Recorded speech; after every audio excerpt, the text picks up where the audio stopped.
All right, guys, it's time for the Next Level Guy Show, a men's interview, interest, and improvement-focused podcast featuring interviews with the greats from all industries to help you better your life.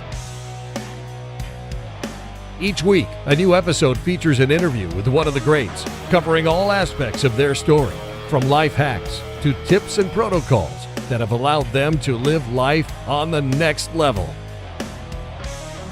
We then highlight concrete action steps that you can use to improve your life. And now, your host, Ian Dawson McKay.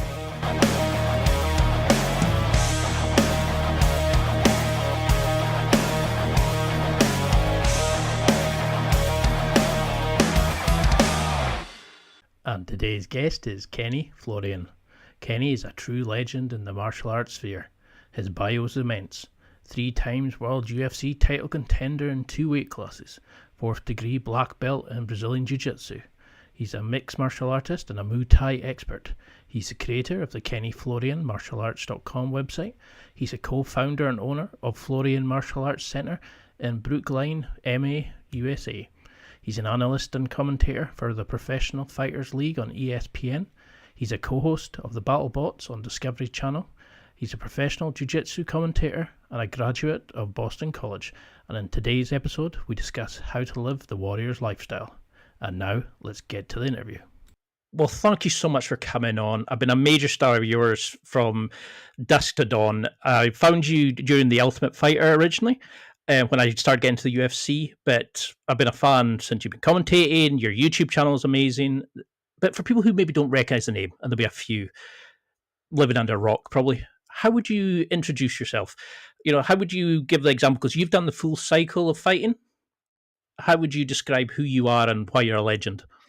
Gotcha. I guess I would best describe myself as a martial artist. I've been doing martial arts since I was a kid, then took like a long hiatus. I was doing a lot of soccer and other sports and things like that, and then reconnected with martial arts in college. And I guess that's the thing that I guess I most associate myself with. I kind of am into a lot of different things, I guess. So, I do commentary, of course. So I do, play-by-play, or not play-by-play, but color commentary. I did it both for the UFC, and now I do it for the PFL, the Professional Fighters League.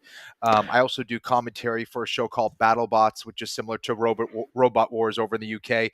BattleBots is a show on Discovery Channel. So I do. I'm a martial artist. I do TV stuff. I fought in the UFC for around 7 years. I competed for 3 different world championships in 2 different weight classes. I fought in 4 different weight classes in the UFC. And I'm just trying to continue to grow and be the best student and the best teacher that I can be, within the martial arts realm. So always trying to learn, always trying to get better. And that's, I guess, pretty much it.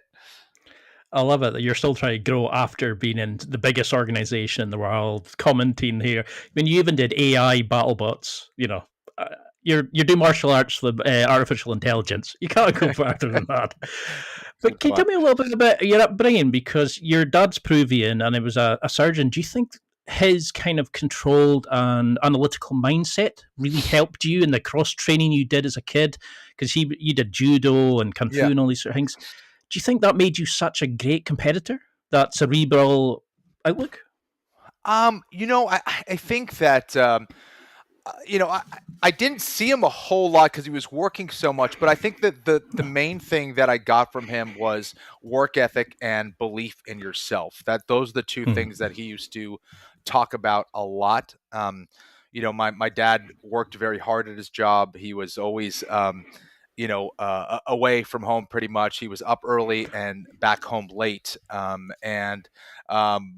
He was a very busy guy. So he was a chest surgeon. So he did everything from the lungs to the heart to everything in there. So, that takes obviously a tremendous amount of work ethic and hard work, especially as someone who came from Peru. to break into the United States and establish himself as a top surgeon, was a very difficult thing, especially back then in the 60s and 70s. So, and he said, I remember he told me a story about how he was trying to get into a residency program initially from Peru. And they told him that they had already picked who they were going to have as residents. And he went to the United States anyway to have an interview. And they're like, well, you can if you want, if you want to come by, that's fine. But we already picked the people that we have. And he was very persistent, and he went there and he proved himself, and they took him on as another resident. So I remember him just, talking about being an optimist, believing yourself, and having the work ethic to back it up. And eventually said, people are going to, take notice, and you'll be successful, but it's never an easy journey, and you got to fight for what you want. And those are kind of the main takeaways that I got from my dad. I love it. I mean, it's because you said initially you got into martial arts because you felt a warrior's calling, like the lifestyle. Yeah. Do you think that's part of it? Is that you were seeing that from your parents, that kind of, we're going to fight, we're going to compete for whatever, you were not giving up? Or, you said, I think it was on Chewy's podcast, you said that when Dana originally asked you to come on The Ultimate Fighter, you were like, nah, I'm just doing this for fun. And then you wanted to do it. I mean, I love that. Like, nah, this is just for me. I'm turning down millions and all. But what changed there? What did you think? You said, I think it was, you wanted to challenge yourself. Was it just about you and your own self? Yeah, it was a couple things. It's hard for me to really pinpoint where it comes from, but I felt like it came from somewhere pretty deep inside. I think that as a kid, I actually suffered from a lot of anxiety and a lot of fear. And anytime I did martial arts as a kid, I felt like there was a certain connection there that was kind of spiritual, and I felt like nothing else existed in the world. And I felt a certain amount of that when I was playing soccer. But with martial arts specifically, I felt like I was doing something that was extremely important. And again, it could have been the influence of watching a lot of martial arts movies as a kid, and having a bunch of brothers around, and having to know how to defend yourself and talking about fighting and things. But I felt that calling, and getting in a fight, getting in a physical altercation, scared the shit out of me, to be candid. And ultimately, I knew that there was a method to how to fight, and I wanted to learn that to feel more secure with myself. So it was a very personal journey for me. And once I kind of figured out that there was a method, I became very addicted with that process. And I found that it was much more than that, because in doing that, it unlocked a lot of the anxiety that I felt in myself as a kid. It gave me a lot more confidence. And and I played sports all my life. I was relatively confident, I guess, in that regard, because I knew that if you worked hard, you could achieve certain goals. But with jiu-jitsu, it being such a one-on-one type of journey, and this kind of roller coaster ride of finding out direct answers to different problems that you experience on the mat, it was both physical, it was mental, it was spiritual, it was everything together. And it was fascinating to me. And I felt like it's helped me become, I guess, a better person, a more real person. And it's helped me to become a stronger person. So I there's not many things that I encounter in my life that I can't relate back to my lessons on the mat. And it's a very humble lifestyle, but it's a very important one that has helped me tremendously in all facets of my life. Because you think about the number of people who you've inspired to take up training, who love to listen to your play-by-plays, and there's nothing, I could hardly find a bad word about you written anywhere. And I love that approach. It's like you got into it because you were like me, you've got anxiety, you deal with it, and I struggle with that. And just now, I'm a blue belt in Brazilian Jiu-Jitsu, and I still think, what the hell am I doing here? When you're getting pummeled into a corner and stuff. Yes. Because you named one of your gyms, I'm going to sorry, I'm going to make an awful pronunciation. Marquez? Oh, Meraki. Yeah, I used to be a part of Meraki. I'm not anymore, but yes. Yeah. Yep. Mhm. And you were saying that was like a piece of yourself was into the sport. It was you left a piece of yourself into the work. You seem to have that kind of life philosophy. Do you think you're always putting a piece of yourself into whatever you're doing, like your commentary, your play-by-play, etc.?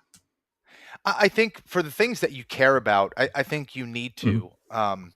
And in that place, you make yourself a little bit more vulnerable. But I've found that I learn best when I fall on my face. The answers become more apparent, and um, you know, I think a lot of times we run away from failure. We are so scared of failure, and actually, in running away from failure, we actually run away further from success as well. And we live in this kind of medium zone where we become very average because that's the safe place to be. And I think that's a very dangerous thing in a lot of ways, because how can we elevate um, our lives? How can we elevate our communities? How can we elevate the world if everyone is just trying to be average? And I think there's a lot of lessons to be learned from exceptional individuals. I try to learn as much as I can from exceptional individuals and see where I need to fill in those gaps and what can I do to achieve some of what they achieved, or how to get there. And it's extremely important to surround yourselves around positive people and people that are doing good and important things at a high level, because there's so many lessons to be learned. So um, I guess what I'm getting at is we also don't do this alone. And we also need to understand that nothing great gets achieved by doing easy things. It is the practice and execution of hard things that allows us to grow and get better. And in that process, falling down and failing is inevitable. But what those things are doing, and they're pointing us in the right direction. It's like, okay, well, you made a mistake. Why did that mistake happen? Was that you? Was that them? And you start to unwind that process and start to figure things out, and hopefully become better because of it. Because that's what I love about like your YouTube videos, your social media. Everything's so very analytical and it's very thought provoking, and you always come out as a better martial artist just by reading something you've written or watch something. I'm like, this guy gets it. It's deep. He, truly understands it. But martial arts are scary. There's like 90,000 things to learn for sweeps, throws, takedowns. Yeah. Do you go from the Kit Dale, learn the concepts? Do you do the Gordon Ryan, like, I don't know, what, like the super techniques he does? Or do you follow the Roger Gracie approach and go, basics is best, I'll become an expert in the basics? How do you learn jiu-jitsu? What would you recommend somebody, their approach to learning? Yeah, it's an interesting question because I'm not sure I have the answer necessarily, to be honest. I think that I've seen a lot of people take those three approaches and more and become very successful practitioners. So I think it comes down to how the individual learns best. For me, it ends up being more conceptual understanding, understanding the big things first. I think when you understand the big things first, you can still be very successful and then dial in the little things. But I think about, I was actually having a discussion with someone who is a high level weapons expert. And he was saying that, hey, listen, fundamentals. Well, what do the fundamentals mean? I don't even understand what the fundamentals mean. So when people talk about fundamentals, I don't really get that. Well, I disagree. I think so. The fundamentals are, for me, those concepts that are so important that the execution of that move wouldn't work without them. Right? It's like everyone gets tied into little specific grips and this and that. But the reality is if the move can be done with this grip, this grip, this grip, this grip, is it the grip, or is it there's something else in mind? So I always think about, what are the big things? What are the main things that I need to be aware of? Let's tackle that first. Let's worry about that, and then let's get into the nitty gritty, because there is a core to the move. There's always a core to the move that must be executed in a very specific way, or these concepts or principles must be satisfied before the move can actually work. Right? It's like, it doesn't matter if I have that core of that move and it's totally incorrect. It doesn't matter how I grip you or what kind of execution I have. It's like if the sprockets aren't touching together, then it doesn't matter. Then nothing's going to move. So it doesn't matter about the stuff on the outside, on the periphery. So I think finding what those core concepts are first and getting the handle on that, I think makes things a lot easier. And for me, it also becomes way easier for me to understand. I mean, imagine memorizing thousands of techniques. Like I have a pretty decent memory, but to memorize thousands and thousands and thousands of techniques, that's very difficult for anybody. Or I can get a concept that applies to thousands of techniques. I think it's way easier to understand a concept, right, that applies to many different things than it is to memorize all these techniques. Now, that said, there are a lot of individuals that learn extremely well with a bunch of techniques. Guys have great memories. Guys have great athletic abilities where, they do it once and their body just completely knows what they need to do. For me, before I get really comfortable, it needs to be in here. If it's not in here, I'm okay. Once it's in here, I'm pretty good for the most part. I just need it here, and then I just need to hammer it home as far as execution, my body, and sensitivity. But for whatever reason, I need to understand what I need to do here before I could do anything with my body. Because I used to do that. I would say, put it on me, because I needed to feel where the pressure was or how it was applied, or where was the point you go, yeah, I fucked up. I'm in trouble now, Yes. Is that how do you think that's how you learned space repetition, kind of like needing to feel the pressure points? Is that the way that you would typically approach something of training in the gym? Or, do you focus strengths and weaknesses? How would you break it down? Yeah, absolutely. I think, understanding understanding happens a lot with our feel, right? It's like, okay, well, feel what? Feel, whether you're sad or mad or angry. No, feel, where are they controlling your body? What are they doing with their legs? What are they doing with their arms? What are they doing with their overall position? How are they angled? What is their connection to the floor? Now, let's reverse it. What are you doing with all those things? What is your connection to the floor? How is your stability?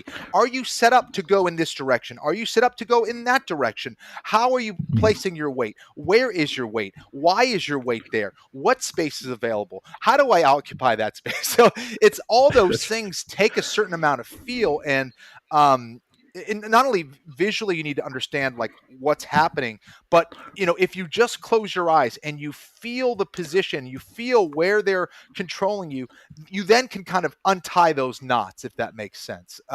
So I think feel is one of the best indicators, and is typically never lying to you. So we just need to understand, like, that's kind of the truth of the position, is what the feel is. Now you got to untie, exactly what that means and where you need to go. But that's the beginning of that understanding. But I think a lot of it really comes down to feel. No, it's a great answer, because when I first started, I was thinking, why can't I sweep this guy? I'm doing the exact same scissor sweep everybody else, and it's like, oh, you've got to pull them forward. Oh, you've got to feel their weight coming to, and I was like, yeah, and it blew my mind. I was doing the movement, not a clue what I was doing. I was all over the shop, and I mean, I think you kind of have well known for making these amazing game plans and really sort of feeling out people, and you look to control their pace and their aggression and things like that. How do you build that feel? How do you get so good at it? Because you were knocking people out, you were passing guards like it was nothing. How do you get that intuition even?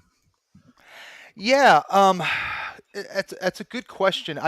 I certainly wasn't perfect by any means. I made a lot of mistakes, both tactically, strategically. Those things are important, though. For the most part, I tried to figure out ways to defeat people, and I was relatively successful. But for my game, but I think you need to understand two things. I guess to make it simple, you need to understand yourself, and you need to understand your opponent. What are your strengths and weaknesses, and what are their strengths and weaknesses? And there can't be any lies there, right? There can be no lies detected. You have to be extremely honest with yourself. Um, if you're not, you're going to get exposed, right? And you might just get exposed anyway. But having a very real gauge on what your skills are, what your strengths and weaknesses are, allows you to formulate those game plans. Again, this is not original, right? By me, Sun Tzu talked about, understand yourself, understand your enemy, and it is so true. It's extremely important. So what I would do would be to spar a lot, and I would watch a lot of fights, whether it's jiu-jitsu, wrestling, but mainly it was Muay Thai and mixed martial arts. I would watch a tremendous amount of kickboxing, Muay Thai, and mixed martial arts. And that would give me kind of different ideas, different approaches, recognize patterns, see what's successful, see what's not successful, and even see people that were, winning fights, but also not being efficient. So I think at the core, in my approach, is efficiency. How can I be most efficient? And in some cases, efficiency, and this is going to be kind of counterintuitive, I guess, a little bit. In some cases, efficiency means actually trying to take them out as quickly as possible when I have that ability. I tried to be, when I got my certain positions, I tried to be as aggressive as possible to try to overwhelm and take them out immediately. If I didn't, I always thought that if I had a great position, or if I had the ability to finish a fight in that moment, if I didn't go for it, that I would only allow my opponent to survive that round and then give them another chance to kill me. Why would I give him that chance? If I have the opportunity to finish my opponent, I was going to go for it. I didn't always do it, but I was gonna make damn sure that I gave it my best to try to take them out in that time. Because when you have that position, why would I allow my opponent to survive? I did have to be in the best shape possible, so I could, bring that fuel to those moments in the fight. But so, so it's important that we understand when to step on the gas and when not to. It's important that I need to pace myself and also find those ways where I can be more efficient and more effective than my opponent. I also don't want to go for the kill and open myself up to an attack. So I tried to view things more in terms of options that I have and options that my opponent has. Offense and defense, I think, is a simplistic way of looking at the fight game in general. And I guess across all different modalities, because offense and defense, like, I don't know, how do we describe those things? And is offense always offense? It's like, oh, you're on top. You may have an advantageous position against another blue belt, but you go against another black belt and you feel like you're defending the whole time.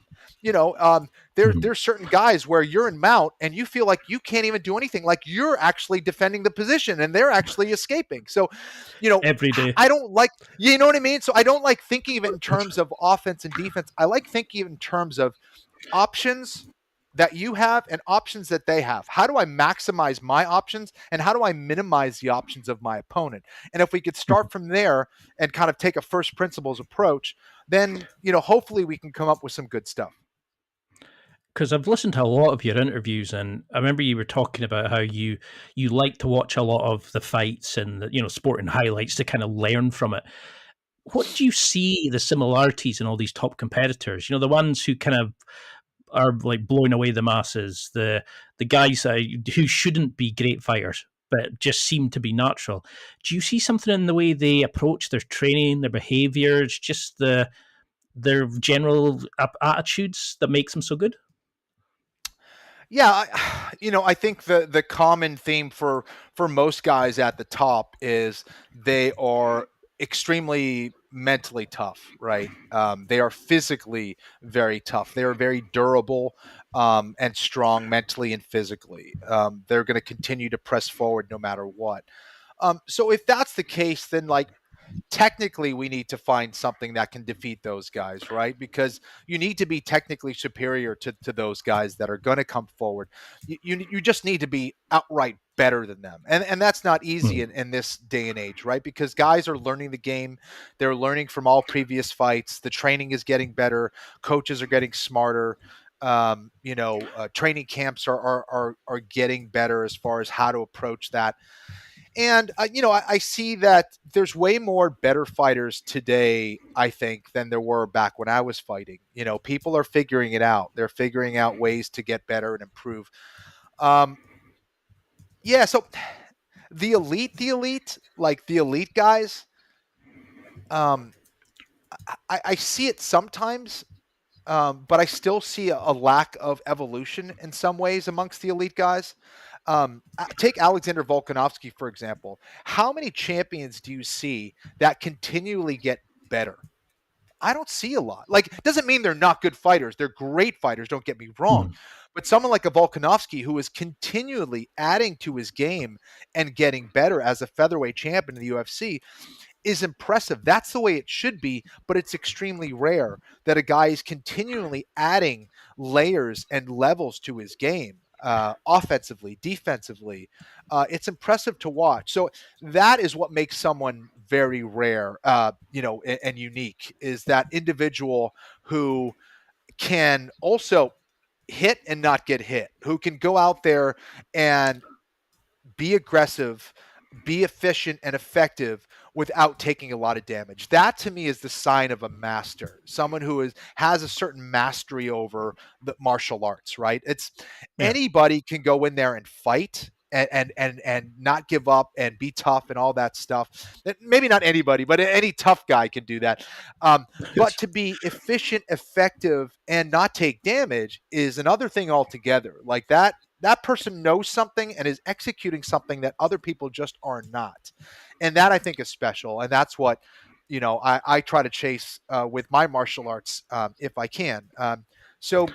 And I think that's ultimately kind of what nature is doing, right? It's like nature is trying to be as efficient and effective as possible. They're always making things, it's this intelligence that is built into nature in general is always looking for ways to be more efficient and more effective, for better or worse. It is plowing forward with an evolution that is trying to make things easier for it to either grow or get the heck out of the way. That thing is going to die. And if it's not able to evolve at a faster pace or a more efficient pace, it gets killed, period. So I find that, that's the same way with martial arts.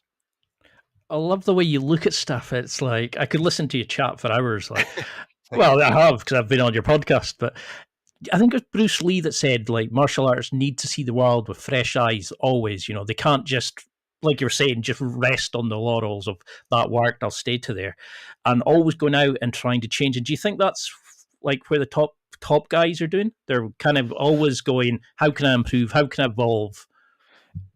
Ian, I think that's like one of the tricks of life, right? I think that so many times we take things for granted and we come in with these perspectives that are old, or this baggage that we have from our past that allows us, or that tells us to look at a thing in a very certain way. It's like if we've been jaded or cheated or fooled or tricked or beat up or all these, a lot of times we take that and put that baggage on our shoulders and we see the world with those lenses, right?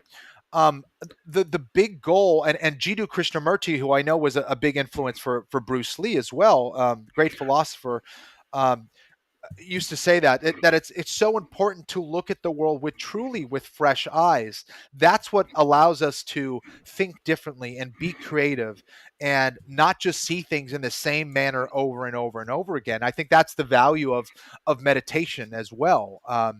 And it gives us a clean slate. It cleans the mind. It sends things to the recycling bin for us to look at things anew. Because I mean, there's so many times where we're judging people or ideas or positions in jiu-jitsu and thinking that, oh, this is the way that it's done. But the reality is no one has the corner or the market on intelligence, right? Like we are the best coaches that we have. If you're lucky, you get great mentorship and great teaching, which I've been lucky enough to get from a variety of sources, and that helps a lot. But then understanding that you can go further and you can see things differently, that helps you see it in a different way, that maybe gives you a little more oomph here or a little more oomph there. So taking information and then asking the right questions. Now, I don't know if it's such an important thing to do when you're like day one white belt, but after you get a certain amount of information, I do think it's important to question yourself. Like, I mean, again, I don't think I would be here today if I didn't question my life and be like, hey, do I want to work in a cubicle my whole life? Do I really want to go to law school, or do I want to chase this thing that I love called martial arts? Even though everyone tells me I'll never do anything with it, I'll never make any money, I'll never make a life out of it. Like, you have to be able to separate yourself from everybody else and say, all right, is this what I want? If that's what I want, I'm going to do it. Now, how do I do it? And how do I get the best information? Now, how do I question myself and question your approach from sparring and training and fighting, and do it over and over and over again to try to find the best answer possible? And it's a lot of work, but this is truly living. It's like, see it with a fresh perspective all the time, and you're going to find, some nice gold nuggets here and there.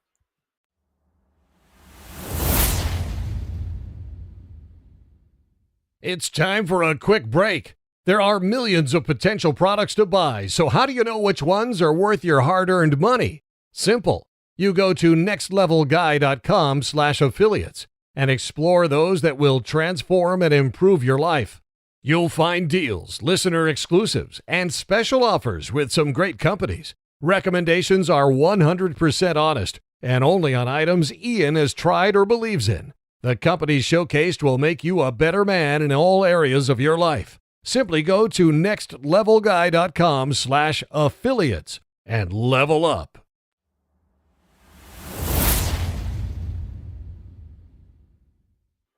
So how do you, I love these kind of answers, but how do you get to that point where you can ask yourself questions, you can let your ego go, you can just keep it calm when life's just throwing shit at you and everything's going crazy? How can you go in and learn and just approach it with fresh eyes, do you think? Because they say competing's a skill you have to learn yourself. Yes. And I suffered from anxiety, depression, things like that. And the thought of going and competing, you get the imposter syndrome. You start thinking, well, I'm terrible and everybody laughs. And, you talk yourself out of it. Do you think everybody needs to compete? Do you think everybody needs that kind of, to put yourself in that and learn fight or flight kind of method? Or I think that chaos always finds us no matter what. Life will throw things at us much more difficult than anything I think we will experience on the mat in some ways. There's no place for us to hide where we just think things are going to be easy. And I don't think we're meant to live as hermits and separate ourselves from the rest of the world, even though there's times where I want to do that. But I think that,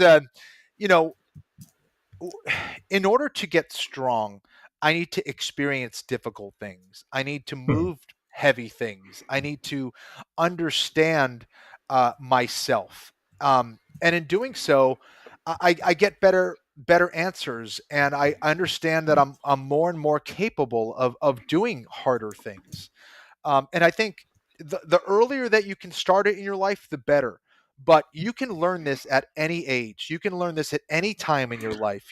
Of course, one of the more famous examples is, David Goggins, who, talked about how lazy he was throughout his whole adult life, and, how he was, in terrible shape. And one day, he said he was sick of it, and he would try to test himself in achieving different things, whether it was trying to get into be a Navy SEAL or trying to run 5 miles or whatever it was. He kept trying to tackle, you know, these different challenges. And in doing so, what you're really doing is defeating yourself. You're defeating that person in your mind that's telling you you can't do it.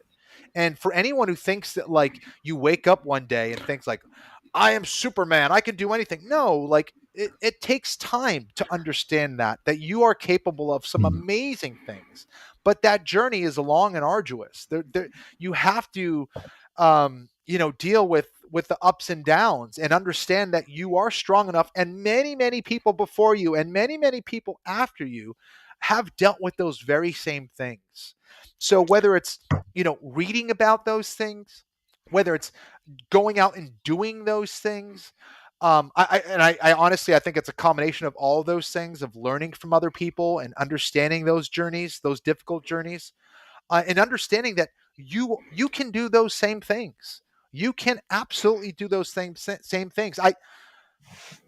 I don't think everyone is necessarily equal, right? Because it all comes down to your mindset, right? It's like everyone's like, oh well, we are all the same. Well, we're all the same if we're thinking the same, but a lot of us, very few actually think the same.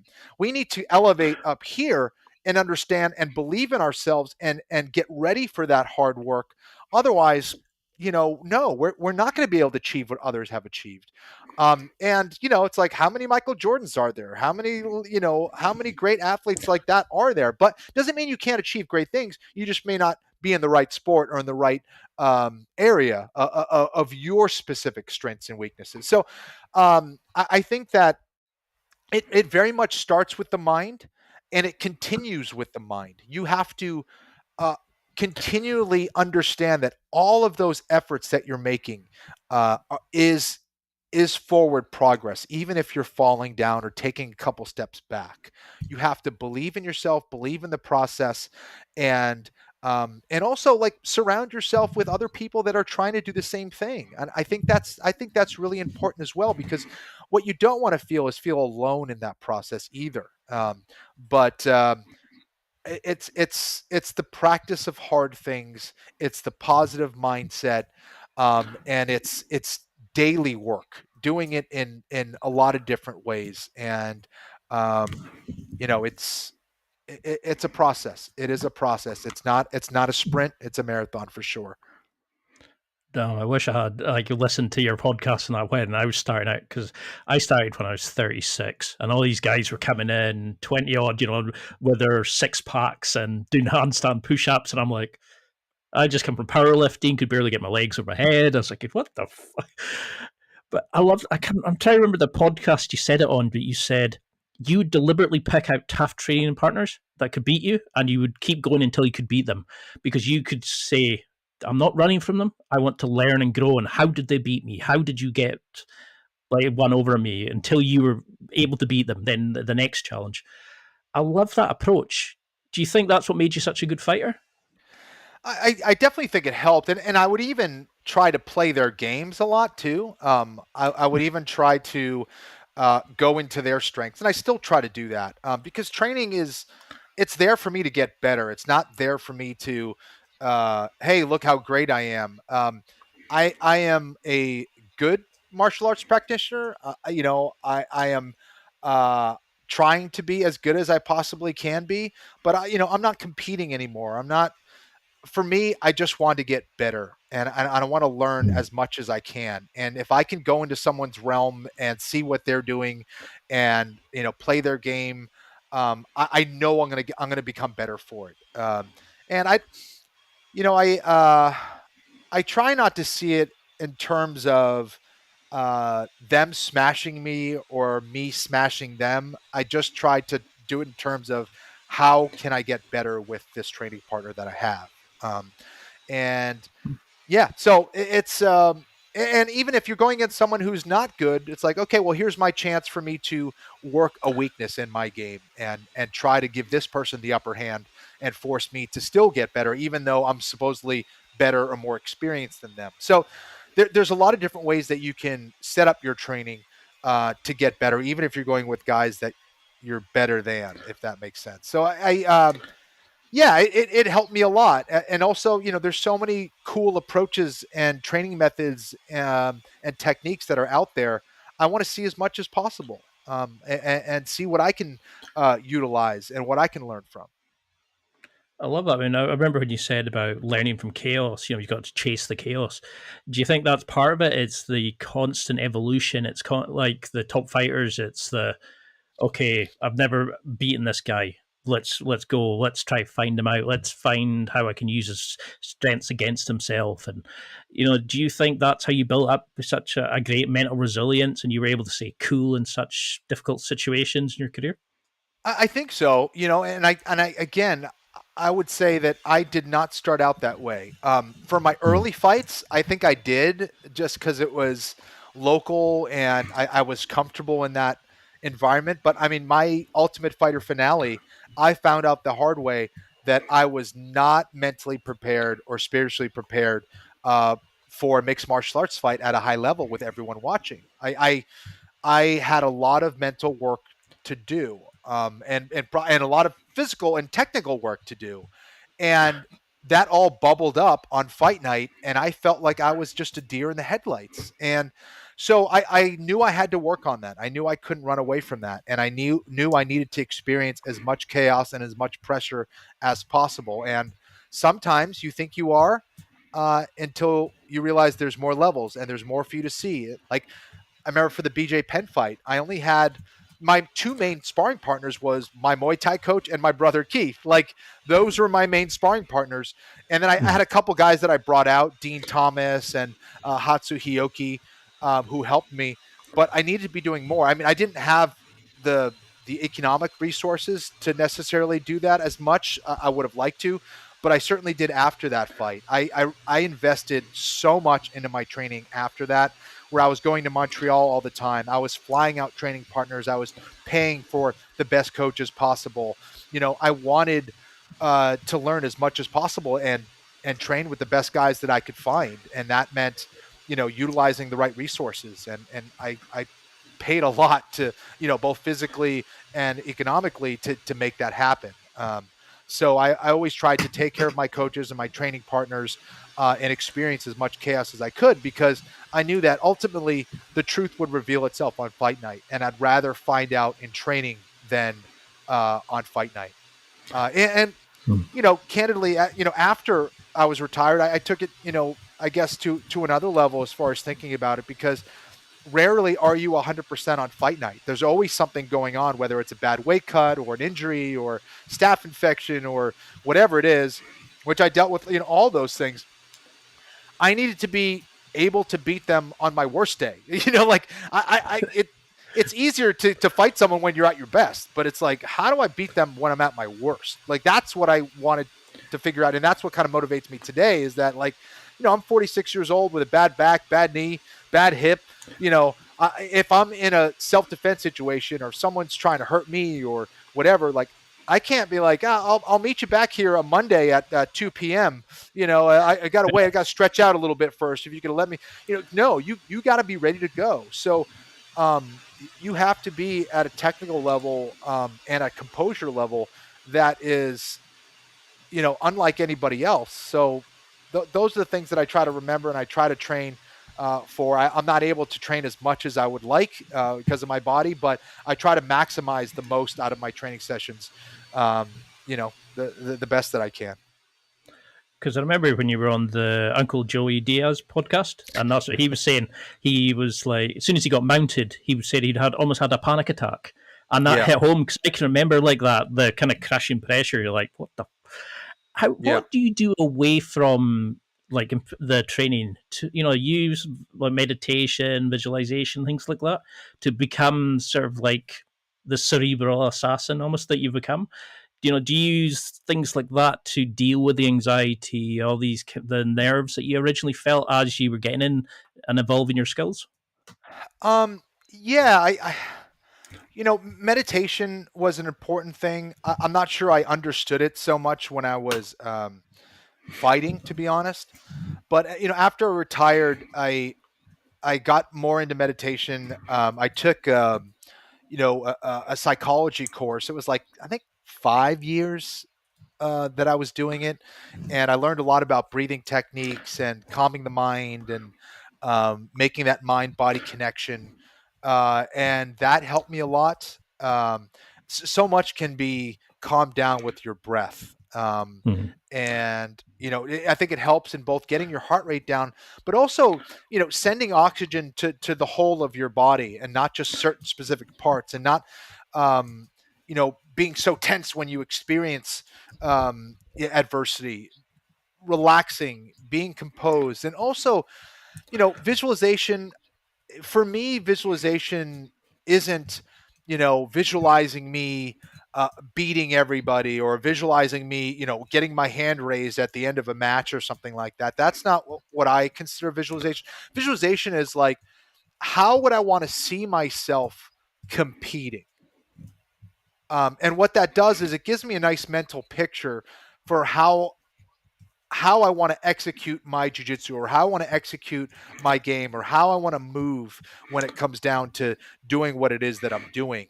And those end up becoming nice, I guess, ways of seeing how I want to move, and seeing if that is aligned with what I'm doing with my training, if that makes sense. And I used to do this when I was fighting. I would look at guys like a Bokau in Muay Thai, or Fedor Emelianenko when he was fighting. You look at his calmness and his composure, or both of their calmness and composure, and how they fight.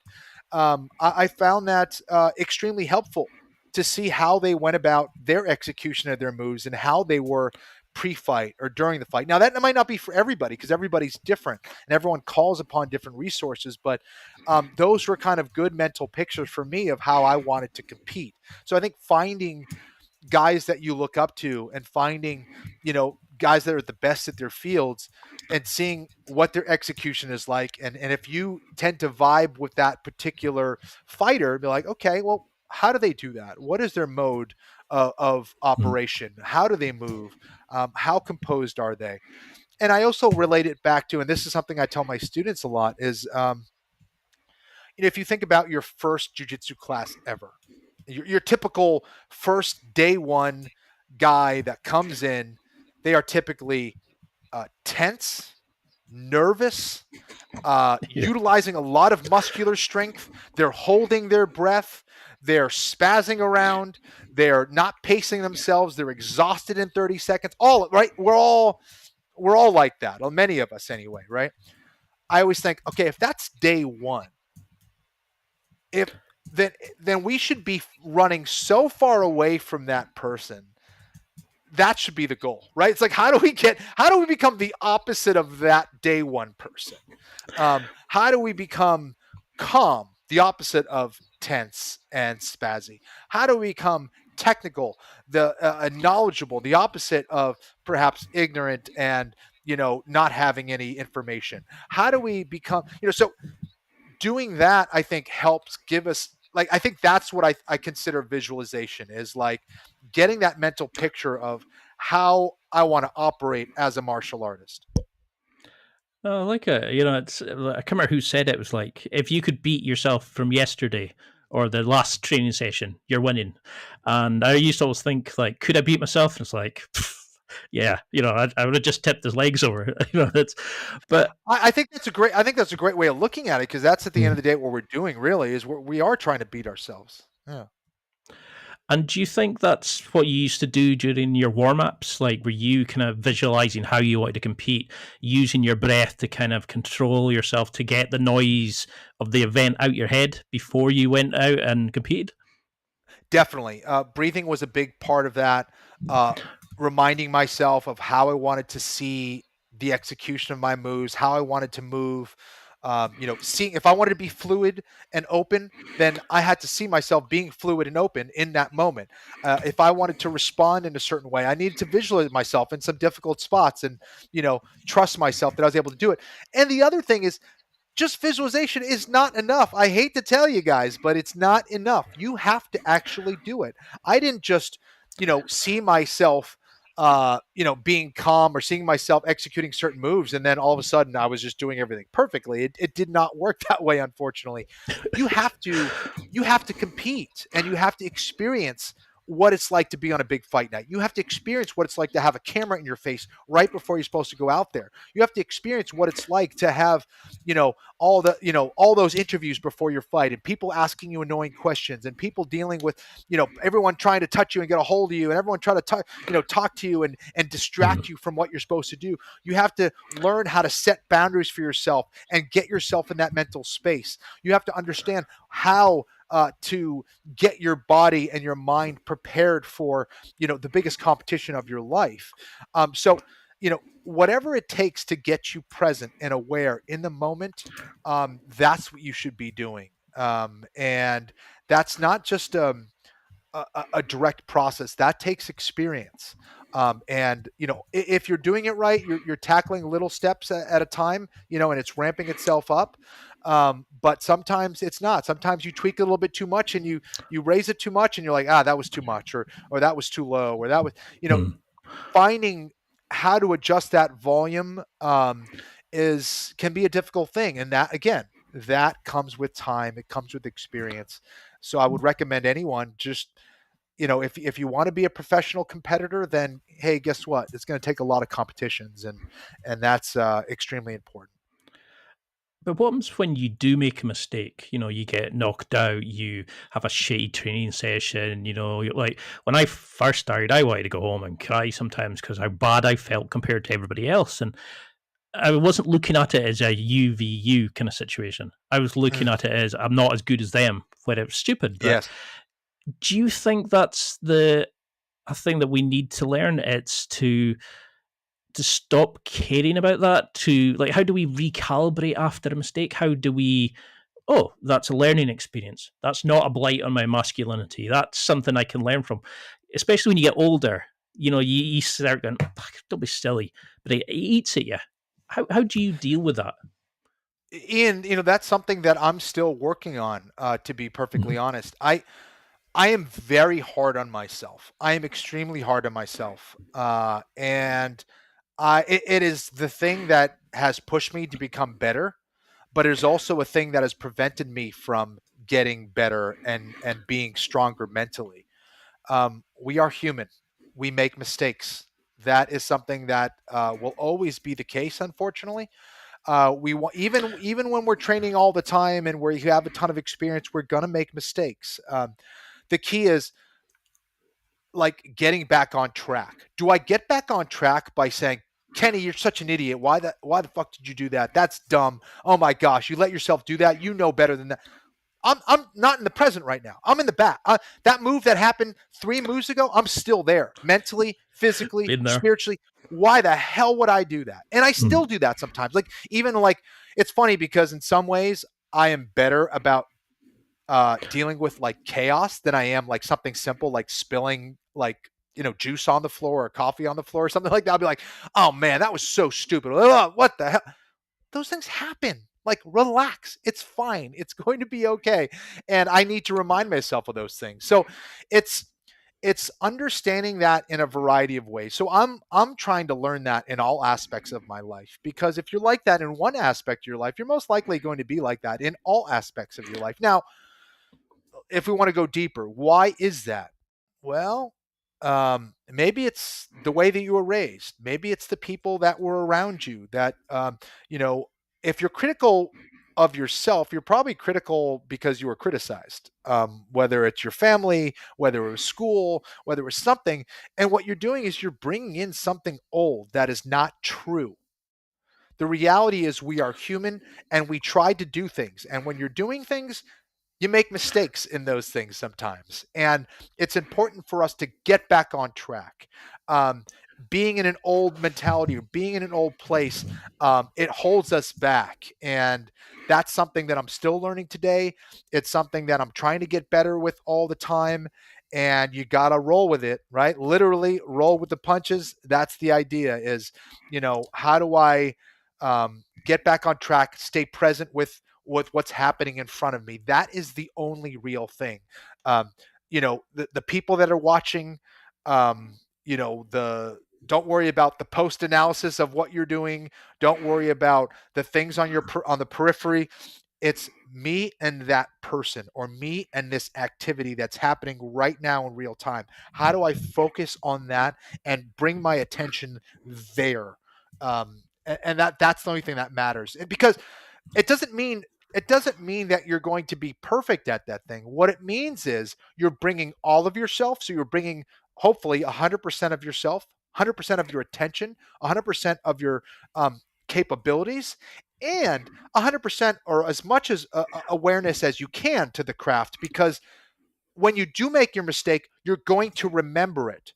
Where if I'm 3 steps back, or if I'm focused on that, person on the sideline, or my girlfriend over there clapping for me, I'm not going to be fully aware of what's going on right now. I'm not even going to be aware of the mistake that I made or the good move that I made. So I'm preventing that from getting embedded in me, right? It's like I can't download that information without me being as present as possible. Like, I need to be there for that experience. If I'm not all there for that experience, I can't bring that experience into me. Oh, it's an amazing answer. I love it. And do you think that's why, your approach to life, because you've got a beautiful family, you're commentating even, I can't even speak today.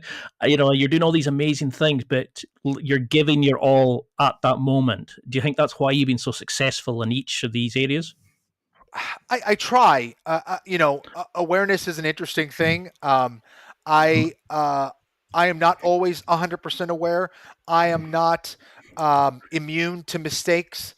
I have blind spots, and sometimes I don't see things. I make mistakes. Sometimes I forget about certain things.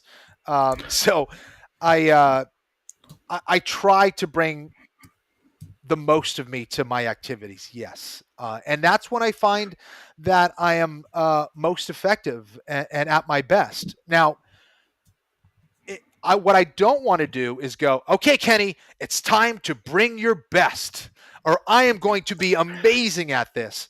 That's not the way it works. And for me, in my experience, because in that process, what happens for me is I end up forcing things. And I find that when I force things, anytime I force something in my life, it doesn't tend to happen as smoothly as I would like. What I try to see it as is, okay, Kenny, now I'm going to allow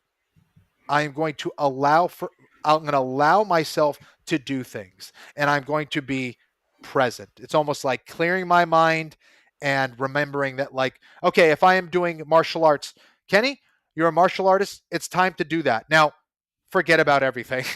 Kenny, you're going to do commentary. You've done commentary before. You know how to do it.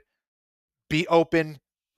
Just be present. Look at what's happening and do your best to communicate what's happening. Don't try to communicate what's happening. Don't try to fight. Just do. And that's the most important thing. And I find so many times it's like, I'm doing other kind of activities, let's say like shooting right now.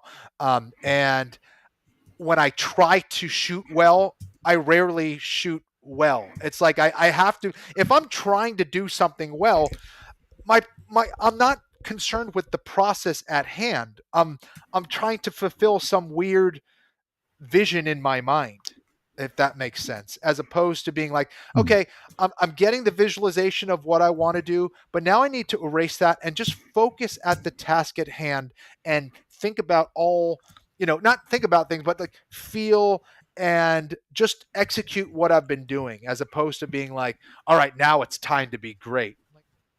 I don't know. I think that puts pressure and creates unrealistic expectations, when it should be more about allowing yourself to do that thing and clearing your mind and not thinking about results. Has been a good approach for me anyway.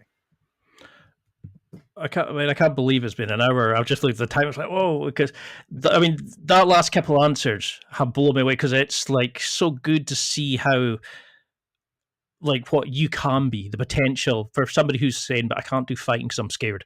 I'm not somebody that can do that sort of thing. And it changed. Martial arts have changed my life, but I am slowly growing. And now to see these amazing things, and even now, all the amazing things you've done, you're still just going, yeah, I'm learning every day.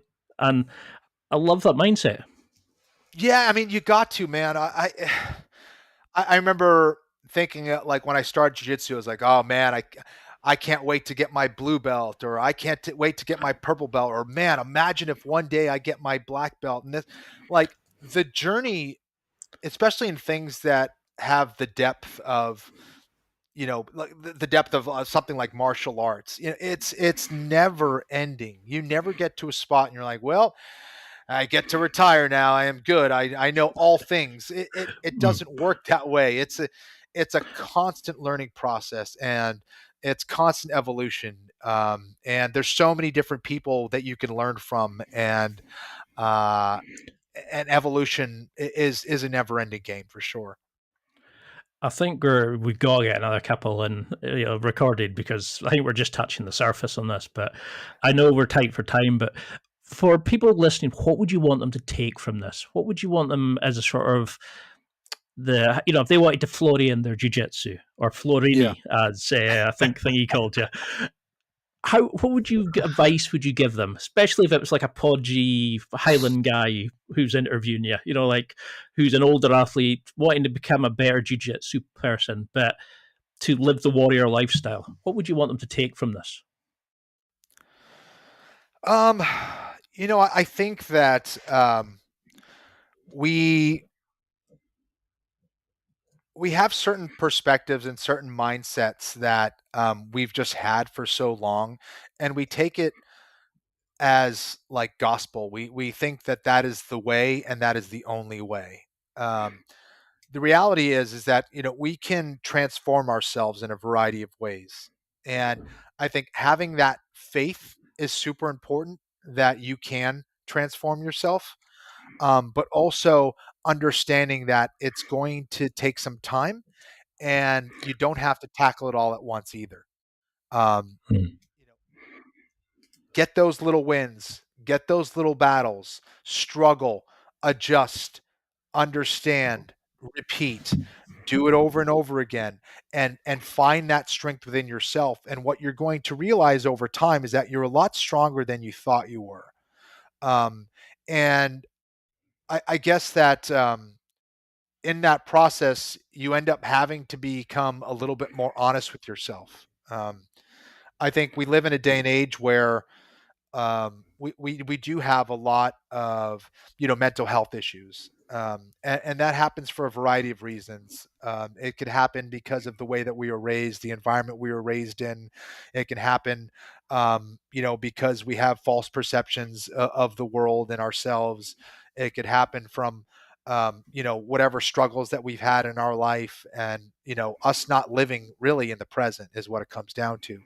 Um, and when we can find that we actually have value and that we do have strengths, but in order to get to those strengths, we have to address the weaknesses, then we realize that that Hmm. is not just with our jujitsu, or not just with our martial arts, but that is in all aspects of our lives. I don't have life all figured out. I have, blind spots. I have weaknesses. I have things that I need to work on as a human being all the time. And it is my practice that allows me to see those things. It is my interactions with, family, friends, strangers, that allows me to see those things and understand a little bit more about myself. And we have to see all of the things of ourselves, even the bad parts. And I think we we tend to avoid those things, but those things are always there, and we need to continue to dig and find out what those things are, where they come from, and how I can address them uh, in a variety of ways. So uh, do that, do that work, because I think we're losing a lot of people because of that. people are losing their sense of reality. They're losing, um, you know, meaning in their life. And I don't like using happiness because happiness is elusive. That comes and goes. But not having meaning, I think, is way more dangerous. So find what you love, chase it, and don't be afraid of chaos and adversity. Those are the things that are going to make you. Those are the things that are going to strengthen you. So um, why be average? Why be average? Push yourself to be great. That's a beautiful answer, one of the best I've had to that question. And until we can get around to, and how can people keep in touch? How can we subscribe to your amazing YouTube channel? How can we find, how can we train with you? Have you got any more instructionals coming out? How can we keep in touch with the amazing journey that you're going on? Thanks so much, man. I am at Kenny Florian on social media. It's Twitter and Instagram. You guys can hit me up there.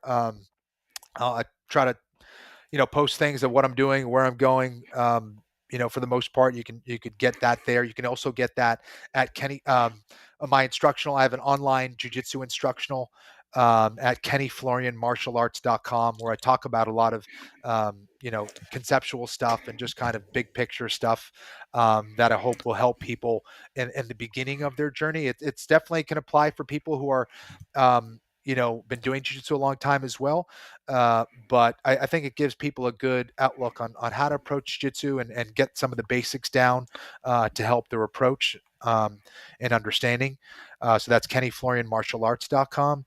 And let's see. I'll be doing commentary for the PFL, Professional Fighters League. We have events coming up in New York City and in the UK. I'll be in Cardiff, Wales, and I'll be in London, England as well, doing that. And we got BattleBots on Discovery Channel, and that's pretty much it. And, I hope this has been a helpful conversation for people out there. And thanks for having me, Ian.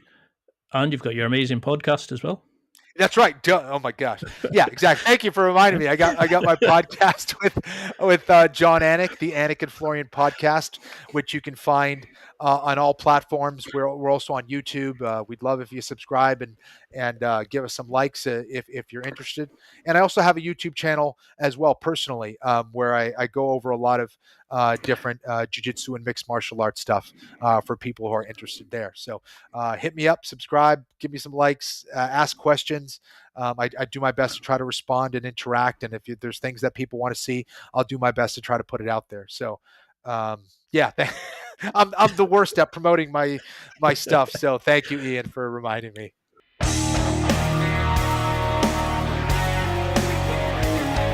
Well, that's it for another week. And thank you for listening. It's now time to take what you've learned and use it to develop and enhance your life with the key points mentioned. Listen, try it, embrace it, use it, and crush it. Now's your time to hit that next level in your life. If you liked this episode, then please leave a comment on the show notes or a review of the show on your podcast platform. Everything helps evolve the show.